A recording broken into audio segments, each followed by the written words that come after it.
o tempo, a sabedoria deixa a gente mais calado e ouvindo mais? Eu acho que mais observador e mais seletivo.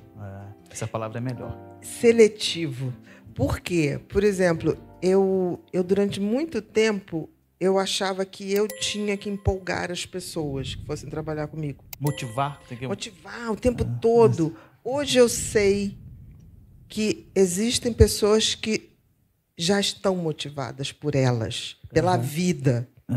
É quase como se elas tivessem uma visão filosófica. Então, essas pessoas me interessam. Porque, assim, se essa pessoa vier trabalhar comigo e daqui a 1 ano ela for embora, ainda assim terei feito um amigo. Que lá na frente nós voltaremos a fazer parcerias. Certamente. Eu não tenho mais essa coisa assim, o funcionário vai me deixar. Se ele foi essa pessoa de brilho no olhar, eu vou ficar feliz por ele. E, de repente, ele está antenando uma coisa que eu ainda não vi. E, quem sabe, ele não vai ser uma luz para uma estrada que eu ainda não vi. Você acredita que a gente tem que motivar as pessoas ou essa motivação tem que vir delas? Eu acredito que a gente pode usar de muita informação, de muita técnica para acionar a motivação deles. A centelha. A centelha.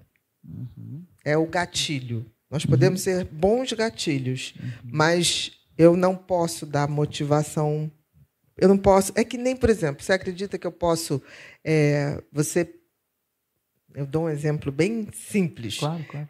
Você está super ocupado aqui. Tá bom. E aí você fala assim, sua mulher está reclamando que você não chega em casa já tem um tempão. Aí você tem como chegar para alguém e falar assim, fulano, vai lá, dá um orgasmo para minha mulher que eu estou sem tempo.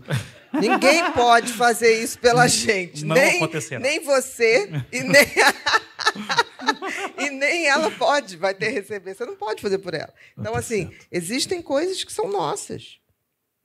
Então, a motivação é uma coisa. Agora, existem coisas que, quando a gente aposta, a gente vai sem motivação. É bom fazer coisas com motivação. É muito mais fácil. Mas tem coisas que a gente, sabendo que aquilo é bom... Por exemplo, exercício físico. Alguém aqui levanta de manhã, eu quero, vou ter um orgasmo na esteira. Alguém faz isso? Não. A maioria não. Mas por que a gente vai? Porque a gente sabe que aquilo faz bem. O que muda é a disciplina? O que é capaz de mudar um rumo na nossa vida? É a disciplina ou a motivação? Eu acho que a motivação, quando encontra a disciplina, você fica imbatível. Imbatível.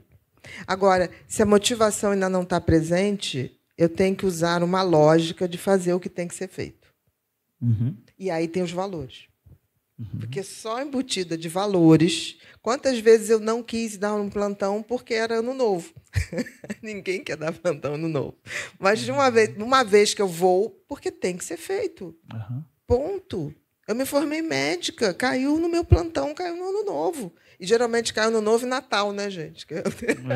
Geralmente. Ok, mas eu não vou fazer disso uma coisa ruim.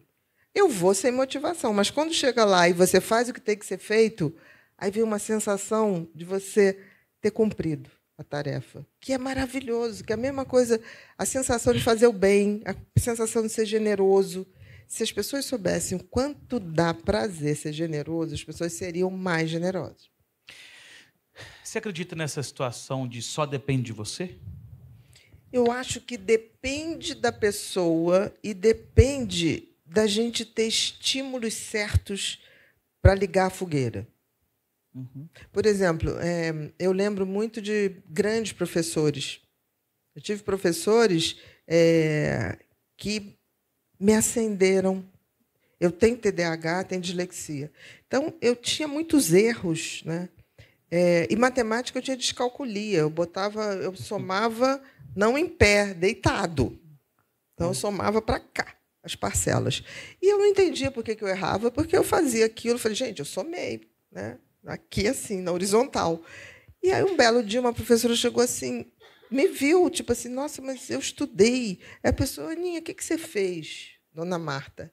Eu falei, olha, eu somei. Não, Aninha, é porque é em pé.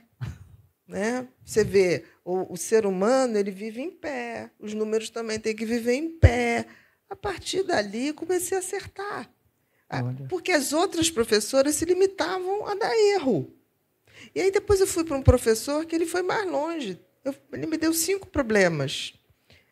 Cada um valia 2. E eu acabei a prova. Ok, tá. Aí ele chegou no dia de dar... Quando saiu o gabarito, eu tinha errado os 5. Falei, zerei. Vou chegar em casa. Matemática era o meu calcanhar. Falei, vou chegar em casa, que vergonha, meu Deus. Meus pais são professores que... Eu me sentia mal com aquilo, porque eu tinha estudado. Aí, na hora de dar a prova, Bebé, ele chamava de Bebé. Aí eu falei, 10. Aí meus amigos todos falaram assim, palhaça, ficou dizendo que tinha zerado a prova, nem deu cola para a gente, não sei o quê. Falei, gente, eu tirei 0, eu tenho certeza, eu tinha 12 anos. Aí acabou a prova, acabou a aula, eu fui lá e falei, professor Guilherme, eu tirei 0. Ele falou, não. Aí eu falei, por quê? Ele falou, porque você só está errando na hora de trocar o sinal, Bebé. Mas agora, o que eu fiz? Eu botei assim, bem destacado, vou te mostrar aqui, porque você não vai mais errar. Você vai lembrar de mim. Olha. A partir dali, eu estudava que nem uma louca matemática para agradar o professor Guilherme. Ele me deu o gatilho que eu precisava. Então, assim, quando eu fui fazer o vestibular de medicina, eu me dei bem em física e matemática, onde todo mundo capotava. Olha. Porque o professor Guilherme despertou em mim uma necessidade de fazer bem o que eu não gostava. Então, a circunstância te fez... não dependia, nesse caso, não dependia só de você. Eu não tinha motivação nenhuma para estudar matemática. A circunstância te fez isso. E eu falava assim, mas eu sou boa em biologia, sou boa em química, eu vou me dar bem. Na realidade, eu fiz a diferença indo bem naquilo que a maioria dentro da biomédica não ia bem. Então, é isso que eu estou falando. A gente não precisa esperar a motivação. Ou então alguém desperta na gente, tipo assim, é mais difícil? Mas você consegue. Uhum.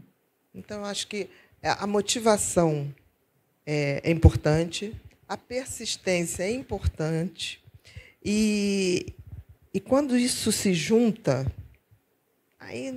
O céu é o limite. Você se depara com a seguinte situação. Acabou de receber o diagnóstico de transtorno de personalidade borderline. E aí? Pois é complexo, é difícil, é muito difícil. Então, cuidado, procure informação correta, procure informação científica, procure informação de quem tem capacidade de entendimento e de realmente lhe mostrar possibilidades. No dia 12/11, às 19 horas, eu vou estar fazendo uma palestra imperdível sobre transtorno de personalidade borderline. Se eu fosse você, eu não perdia. Basta você clicar aqui embaixo e vem comigo.